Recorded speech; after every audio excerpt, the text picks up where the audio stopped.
Now, do you recall what the job number 1 was, the job number 2 was, and the job number 3? What it was?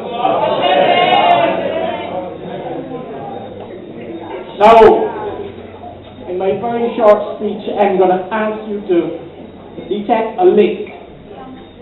Detect a link. One of the first things that this administration did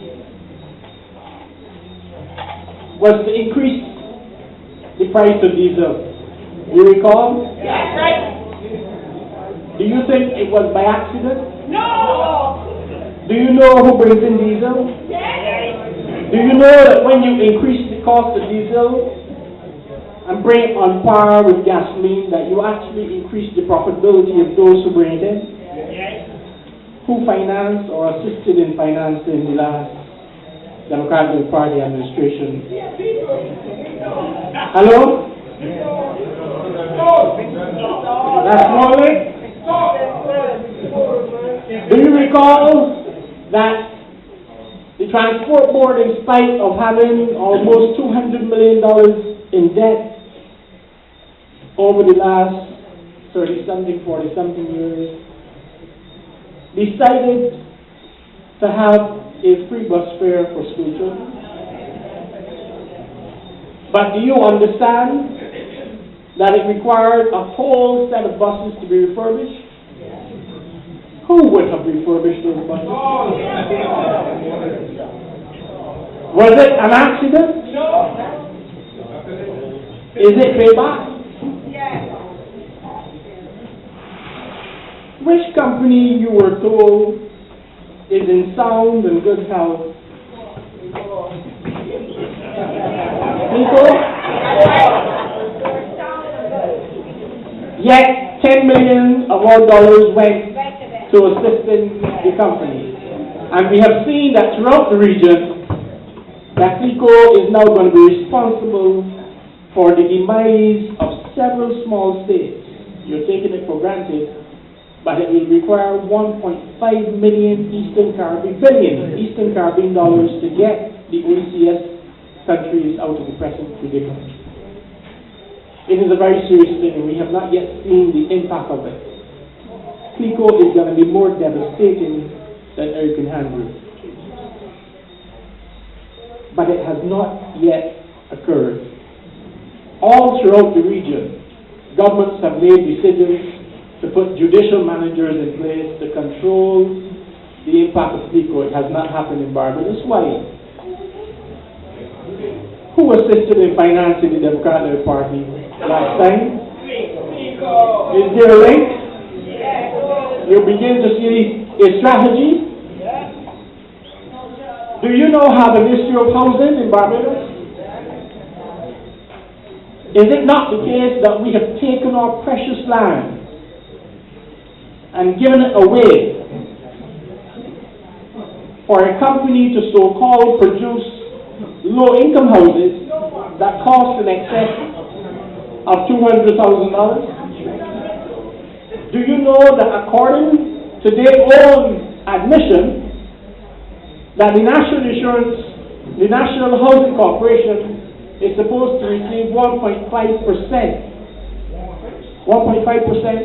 of the cost of the house? But if you deduct, as you were told by your leader, if you deduct the cost of the land and other costs, in fact, NAC may end up subsidizing these houses. Now, I was pilloried. You recall that too? And I have refused to speak in public so far about the Democratic Party. It will take me a day and a half to do it. But I want you to look, because if you look at what is happening in this country, you would also detect a link. A very serious link. But when you know that you have been truthful in life, when you know that you have done a good deed, when you know that you were trying to assist a young man who could not assist himself, then when you are accused of certain deeds, it is best to keep quiet. Because somebody is out there acting on your behalf. Now, it is not by accident what you're seeing in Barbados. If CLICO is no more, and CLICO was a major player and has always been a major player in financing the Democratic Party, except when they let it. That year we received $35,000. Right. And they then give the impression that you stole something because the very check that they give you, the very check that they give you turned up years later. Is it not a remarkable thing that it could turn up 5 or 6 years later? But it is fascinating. It is fascinating that most of these issues you're seeing are really about financing elections. In fact, the next election is going to be interesting in many regards. It is going to be very interesting because the private sector is in no position, is going to be in no position to offer the kind of financing that they did last time. CLICO will not be in such a position.